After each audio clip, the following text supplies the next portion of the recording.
Atensyon mga Filipino senior citizens, lahat ng benepisyo, ayuda at programa ililipat ng gobyerno sa NCSC.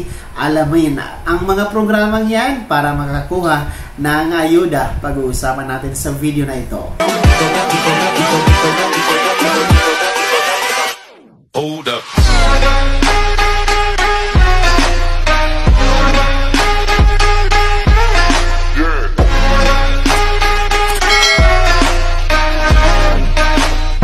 Hello mga ka-vlogs! Welcome dito sa aking YouTube channel. Magandang araw po sa lahat ng mga manonood sa po kayong dako sa mundo. Kumusta kayo mga ka-vlogs? Well, ito na nga, alamin natin mga Filipino senior citizens dahil ang gobyerno ililipat na sa NCSC ang lahat ng benepisyo, programa at ayuda na nasa ilalim ngayon ng DSWD. Ano-ano nga ba mga benepisyong ito? Paano makakuha? Pag-uusapan natin yan mamaya-maya. Pero bago ang lahat, kung bago ka pa lang dito sa aking YouTube channel o di kaya hindi ka pa nakasubscribe, abay click nyo muna ang ating subscribe button na nasa baba. Huwag nyo kalimutan na pindutin ang notification bell. Ilagay nyo po sa all para naman updated kayo sa lahat ng mga videos na aking i-upload.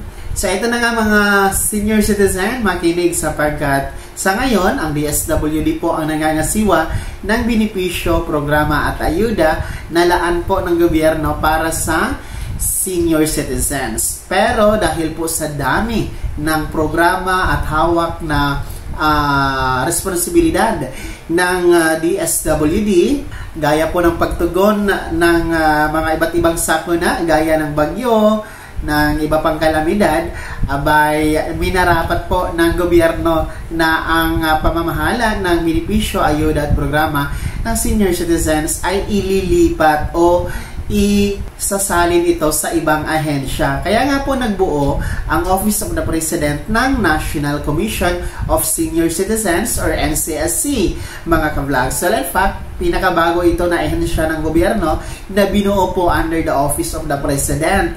Binuo ang NCSC, nagsimula siya noon pang 2018. Panahon pa ito ng dating Pangulong Rodrigo Roa Duterte.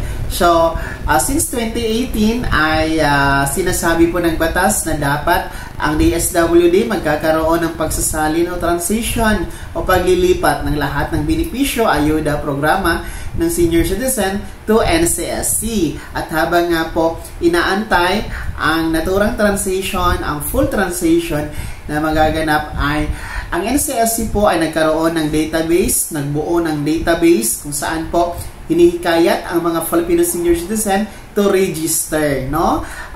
Magrehistro sa database para makuha ng NCSC ang mga impormasyon hinggil po sa bawat Filipinong senior citizen. So, kaya nga po yan yung puspusan na panawagan ng NCSC na magparehistro na. Well, in fact, sa ngayon, nasa mahigit 7 million na po ang rehistrado sa database ng NCSC. Ang pagpaparehistro, online lamang ito gamit ang website ni NCSC, ang www.ncsc.gov.ph. At kung hindi po kayo marunong mag-online registration, maaari naman po kayong pumunta sa OSCA office na nasa LGU ninyo o di kaya po sa mga satellite office ng NCSC per region para magpatulong o magpa-assist na magparehistro. Mahalaga talaga ng magparehistro dahil yan po ang basihan ni NCSC sa pagbibigay ng benepisyo, ng ayuda at programa, no, para sa inyo mga senior citizen.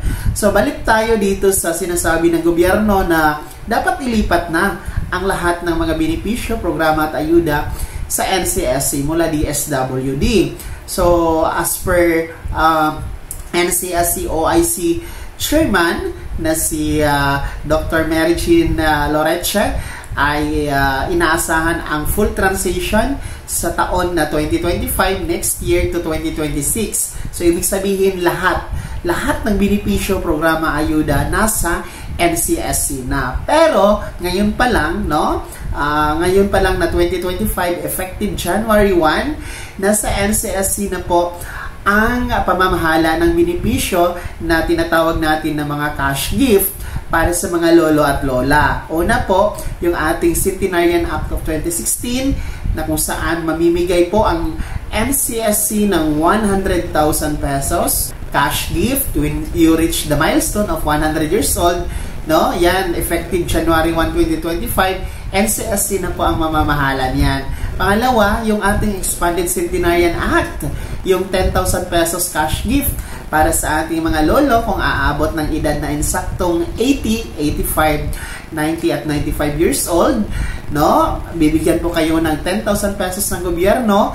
Nasa ilalim na po yan ng NCSC, mga senior citizen. Effective January 1, 2025, pwede na kayong mag-file ng application kung kayo po ay pasok sa criteria ng mga nasabing cash gift, no? Nasa NCSC na po ang pondo niyan for 2025 national budget. So, pauna lamang yon na mga benepisyo na hinahandle na ngayon na sa ilalim na po ng NCSC.